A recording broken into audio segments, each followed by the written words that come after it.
20 Premier League clubs, which means 20 picks for player of the season. These are my choices for who I think was the best performing player at each Premier League club this season. I'm going to take it in alphabetical order, so there's no favouritism around here. Well, there is, just not in this video, which means we're going to kick it off at the Emirates. And an honourable mention for Gabriel, for Timber, for Raya, because individually, I think they've all had brilliant seasons. Collectively, they've had a wonderful season. Arteta knows what he's doing when it comes to setting up a defence. The best performing defence in the Premier League by quite some distance as well. Not just statistically, but also the eye test. When Arsenal need to hang on to a lead, you feel like they are capable of doing that because of how they play as a team and as a unit. But I'm not going to give it to any of those three. I'm going to give it to Declan Rice. A quiet start to the season, but once he was up and running, which was still early on in the season, I thought he only just got better as the campaign went on. Some brilliant performances. His highlight will be those 2 free kicks against Real Madrid, the second one especially. But I actually think his performance in Madrid was better. He completely dominated not just the midfield, but the game itself. I think that was one of the best performances I've ever seen Declan Rice have. I think he's had a fantastic season. 9 goals this season. That was the big question. Can you add goals to your game? He has done. Next season, the target surely has to be to hit double figures and get more in the Premier League in particular, because he scored just as much in the Champions League as he did the Premier League. But I think he's had a superb campaign at Arsenal. Now, moving off to Villa Park, going to give it to Yuri Tielemans with a runner-up award. Not that there is any, I won't be doing it for every team, but I think Morgan Rogers has had a fantastic season too. Obviously signed January last season, but this season he's really stepped up another gear. And he's one of the first names on the team sheet. He's now a key player in such a short space of time for such a young player as well under Emery. I think it's a fantastic progression by him because he's competing with some real senior players. Leon Bailey's at that club. He's had Asensio there at some points with Rashford, where he's ahead of those. Even John McGinn. He's been in that team. He's been a focal point in that team, and deservedly so. And I do think Villa have missed something by moving him out to the right in order to accommodate Asensio in the middle. And it's not to say Asensio is not a good player. I just don't think Morgan Rogers is the same player when he's moved out wide. And I think they miss him when he's not central. But my player of the season at Villa Park is Yuri Tielemans. Emery's sort of Swiss Army knife, and I always get impressed. Some players are very good at their job in the Premier League. They'll have a role, they're fantastic at it, and that's it, and that's okay. But there's some players, and not many, that are brilliant in more than one position or at more than one role. And I think Yuri Tielemans is that. His best position, I think, is a number 8 when he's sort of the box-to-box midfielder in that Villa team, playing alongside Kamara, number 6, and he's able to get forward. I think that's his best role. But we've seen him almost be the number 6 sometimes. We've seen him be the number 10. It doesn't matter what job he's given by Emery. He understands it, but he does it to some high standard as well. I think he's had a fantastic season, and he's my Villa player of the season as well. Now, this is the video where it can be a bit offensive for people watching that obviously don't support West Ham, because I'm going to be talking about your team, I'm going to be talking about your players, and I may get it wrong, we may disagree. That's okay, it's just my opinion. You've seen your team play more than I have. That's a fact. But don't be shy. Get involved in the comments below. Let me know your player of the season for every single team, but also which team you support. So if you're watching this and you are a Villa fan, say I support Villa, my player of the season is Din to Din, and here's my other 19. It's just a bit of fun. Don't be shy. Get involved in the comments. And also, if you're new to the Tartan YouTube channel, please do subscribe. We're closing on quite far, all 4,000 subscribers, but hopefully we can get there before the start of next season. So please do subscribe, and also drop a like on the video as well by clicking thumbs up. It helps out videos in small channels like myself, so a massive thank you. Now, not all of these picks I think are going to be common, but I watch a lot of Premier League football. These are my honest choices, and we're off to Bournemouth, and this is I think the first 2 I'll get away with, Rice and Tielemans. This one, not so much. It's my opinion. Player of the season, Ryan Christie. There's no bias, there's no favouritism because he's Scottish. I promise you, Ryan Christie is my genuine player of the season at Bournemouth. Howson's been superb, there's no doubt about it. I think Zabarni I really like and doesn't get enough plaudits. I think Kluivert's had a good season. Semenyo's blowing hot and cold. But I think Ryan Christie, and obviously Kirkes has been fantastic, but I think Christie has been their best player and their most important player. And I think the evidence is showing since he went for surgery. When he got injured and he was playing with an injury, you could see the dip in his performance, but also the dip in Bournemouth's performance because he wasn't at his best.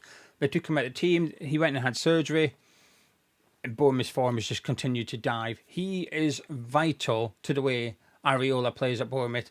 That pressing game is important. Arsenal, impressive in a low block. They don't mind defending, they're good at it. Bournemouth, I'm not so sure. I don't think they're great at sitting back. I think their out of possession state is at their best when they're pushing high up the pitch. I think Ryan Christie is crucial to doing that. When you take him out and you've got a midfield pairing of any of these three players, of Lewis Cook, Tyler Adams and Alex Scott, it's just not the same. They don't have that energy that Ryan Christie does. You watch him away to Newcastle at St James's Park. He was fantastic in that role. I think he's had a superb season. I'm surprised at how good he's been under Areola. And as a Scotland fan, I'm pleased to see it because it means that hopefully we can use him in that role for Scotland. We don't. We play him in a number 10. We watch him week in, week out in the Premier League and press him for Bournemouth. Then when it comes to Scotland, we either don't play him or put him in right wing. Anyway, moving on from Bournemouth in Scotland, and we're off to Brentford. Just checking my alphabetical order of the Premier League. An easy one for me, which is Mbomo. 20 goals in the Premier League. Superb. Likely to leave this summer. Deserves his move if he wants one, which I'm assuming he does. Thomas Frank has spoken about the probability of selling him and cashing in on him, but he's done it. He's made... The rumoured price tag for Mbomo was 50 million. His performances this season have made 50 million look cheap. That's how good he's been. Now, I will say, big mention to Damsgaard. Doesn't get anywhere near enough credit as he should. 10 assists in the Premier League for him. It's been a slow burner when he went to Brentford. I'd only seen him for his national team, and I liked what I seen. He went to Brentford, and I thought he struggled. Took ages to get into the team, but he's become a key player there. So I think he's had a really good season. But it's not coming anywhere close to Mbomo. I think he's just been another level. Off to Brighton. Belieber's been good. There's no doubt about it. He's looked brilliant. But I'm going to give it to Van Heck. I think he has been superb for Brighton. In terms of his ball playing out from the back, I think he's one of the best in the Premier League at it. I think it's a huge way that Brighton play. They need him in defence. When you take him out, they suffer. I think having Webster next to him, Brighton look better. But I think Van Heck has been very, very consistent this season. They've had a lot of players they've had a lot of injuries. But because they've had a lot of injuries, a lot of new signings, there's been a lot of change in Hursley's 11s week to week. And there's been some that have been consistent all season, but not many. I think most players have had spells where they've played well, then they've been out of form, then they're back in form, in the team, out the team. And I actually think Van Heck and Belieber are two of the few that have been quite consistent. But I think Van Heck's performances have been consistently top tier. I like him. I like him a lot. Moving on to Chelsea, an easy one for me again, and that's Caicedo. Definitely not getting the plaudits. I thought he was getting some of them after his performance against Real Betis in the Conference League final. I think he was getting a lot of praise. But prior to that, I don't think he was getting enough. I think a lot of people were giving him praise, but I don't think he was getting enough of it. I did my team of the season on the Wednesday morning, put him in there, and I think he's been that good. I think he's been better than Gravenberch. I think he's been the best number 6 in Premier League this season, Caicedo. Now, weirdly, despite Chelsea winning a trophy and finishing Champions League spots, finishing 4th in Premier League, it almost feels like not many of the players have had good seasons.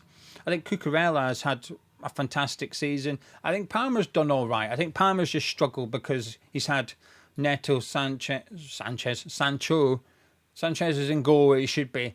He's had Madueke, Neto, Sancho. Jackson's, not the best finisher in the Premier League. I think the players around him, ahead of him, haven't been on his wavelength at all points during the season, which has hindered him. I think we'll see a better Palmer next season, but this season, Caicedo. Moving on to Crystal Palace then. They've got a lot of contenders. Unlike Chelsea, I actually think Palace have got a lot of players that if someone was to pick them, I'd get it. Eze, sure. Will Hughes, sure. Henderson in goal, yeah. I think even their back three, Richards, Gay and Lacroix have all had really good seasons as well. I think Mitchell's had a decent season. Kamada's really grown into the new role. Sarr's been good. Mateta's been good. The entire 11 have been good for Crystal Palace this season. But I'm going to give it to Munoz. Started all but one game in the Premier League this season. Got forward really well. Got a handful of assists. Got some assists and a handful of goals to his name as well.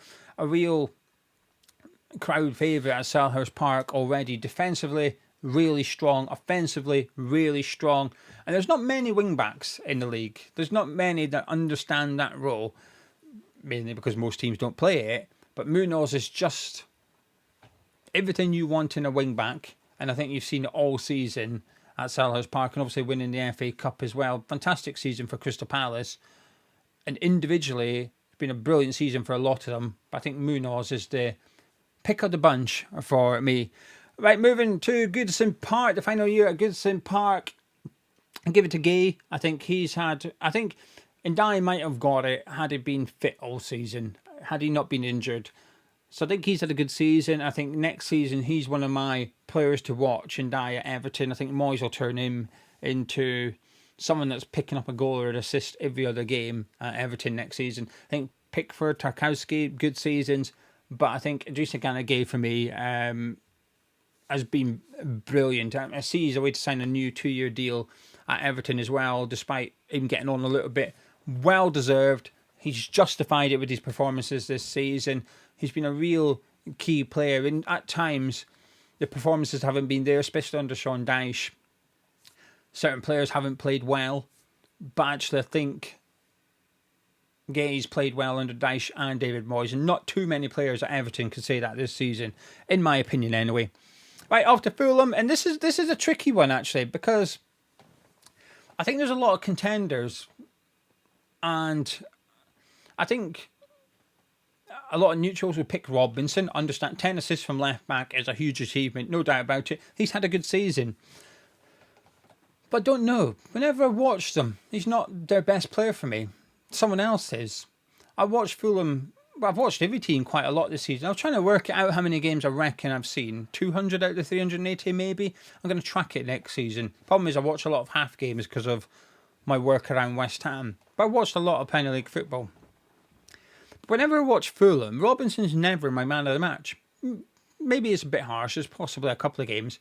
But I think Lukic is often the player I'd pick out for them. I think Iwobi has been as well. 9 goals and a decent amount of assists as well. I think Leno's had a good season. But my pick for Fulham player of the season, and this is just my honest thoughts, and hopefully there's a Fulham fan, unlikely, but hopefully there's a Fulham fan watching this can let me know if I'm mental or it's justified. My pick of the season for Fulham was Calvin Bassey. I think he's had a fantastic season. He's really grown into that role as the left centre-back. And when Anderson went there, it was like, well, surely that's the partnership between Bassey and Anderson.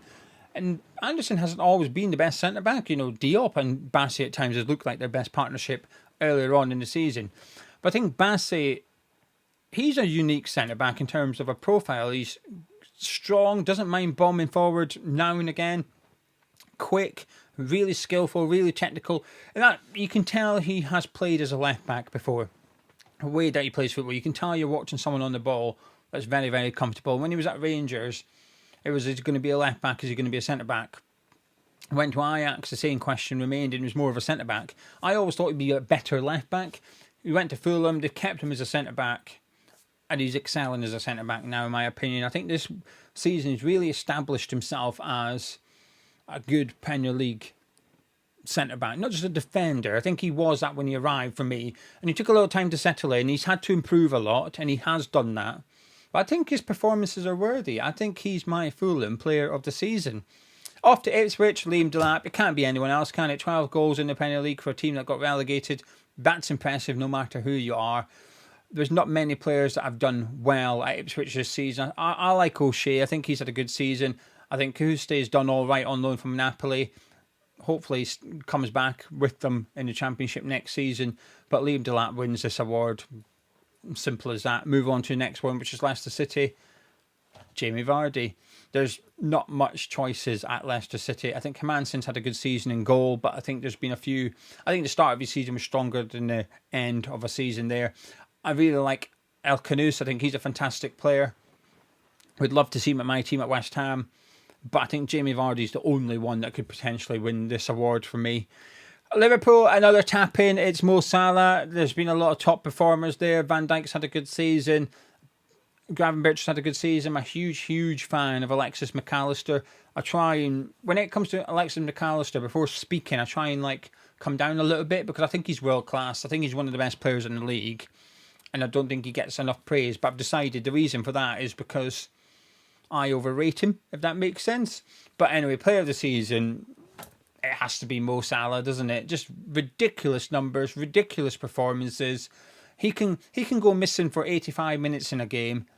Liverpool will win, and it's because of Mo Salah for turning up for 5 minutes. It's an insane talent, a unique talent, world class, consistently world class.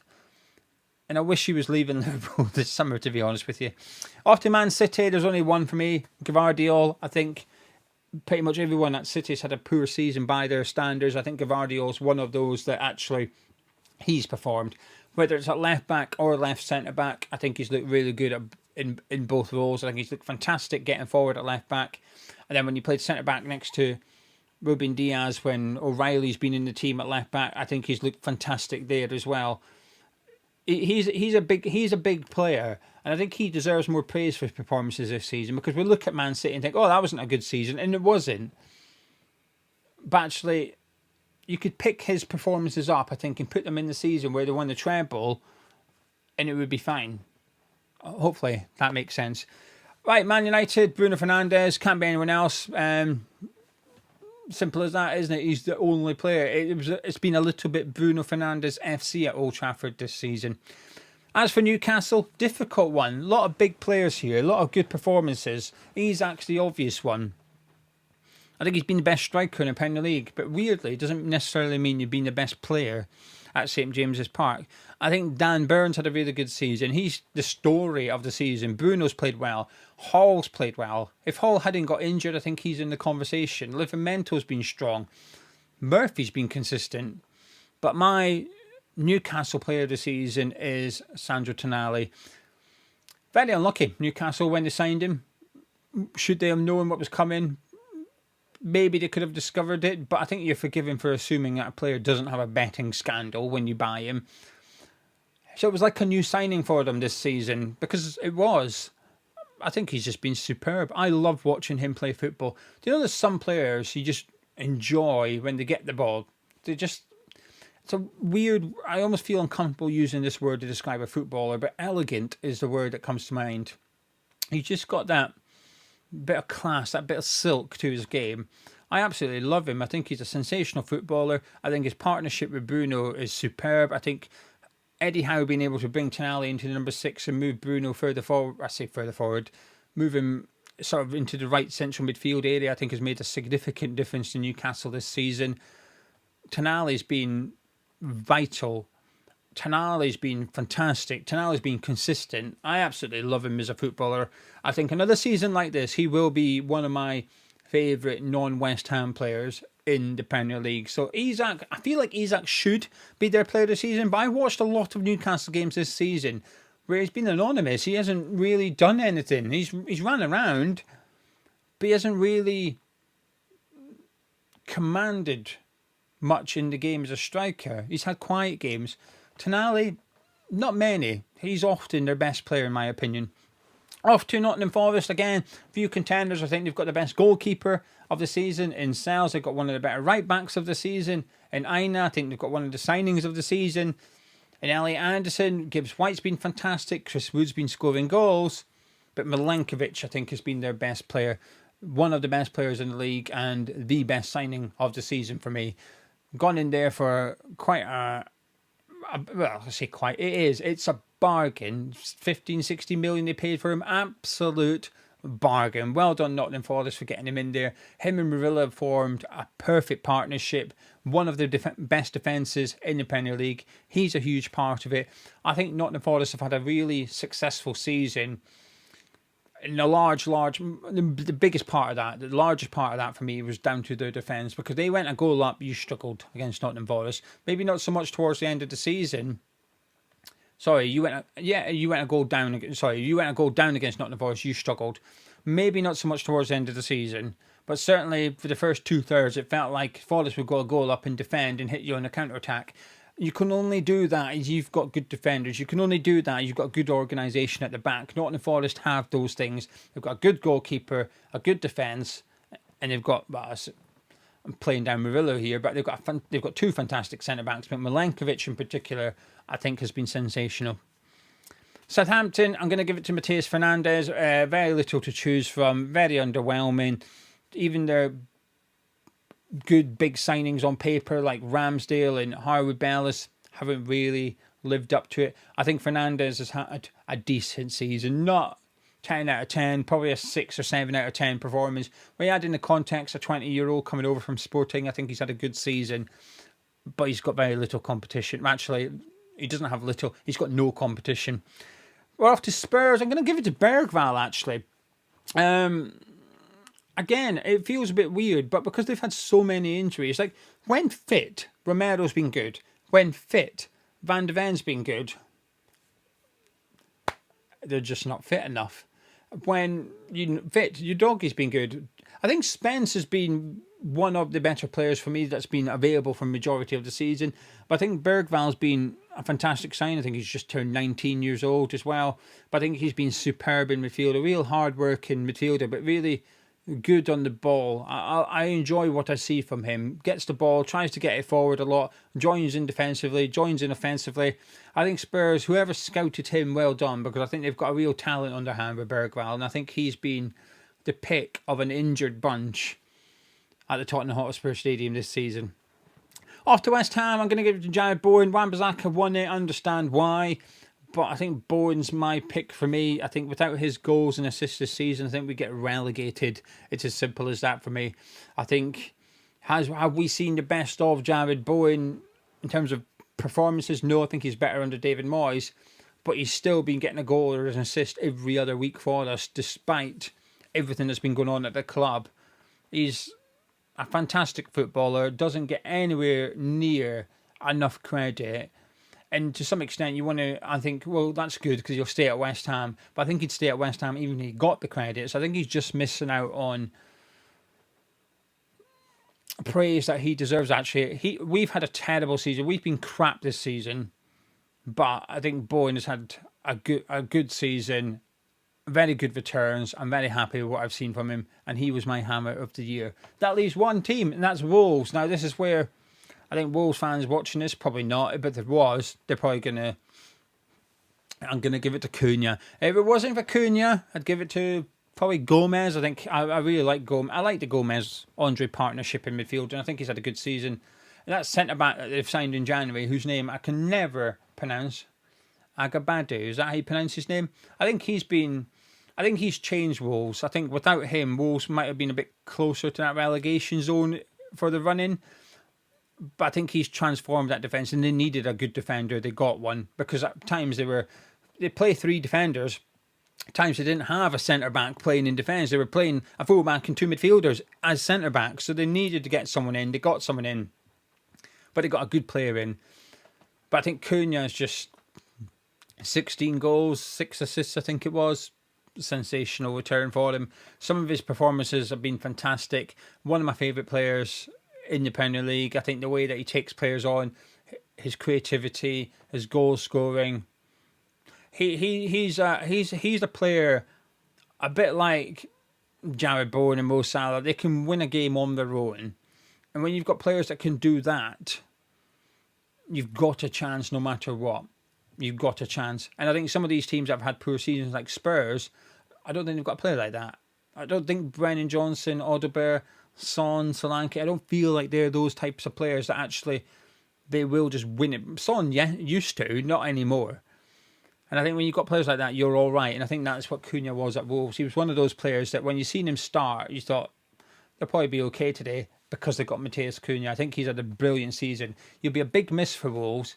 They need to replace him wisely, otherwise they could find themselves in trouble next season. But you could say that about half the teams in the Premier League. Anyway, there you go. That's my 20 picks from 20 Premier League clubs. Don't be shy. Get involved in the comments. Remember, it's just a bit of fun, but also make it clear which team you support as well. And if you support someone that isn't West Ham, or even if you support West Ham, let me know what you think of my pick for your team.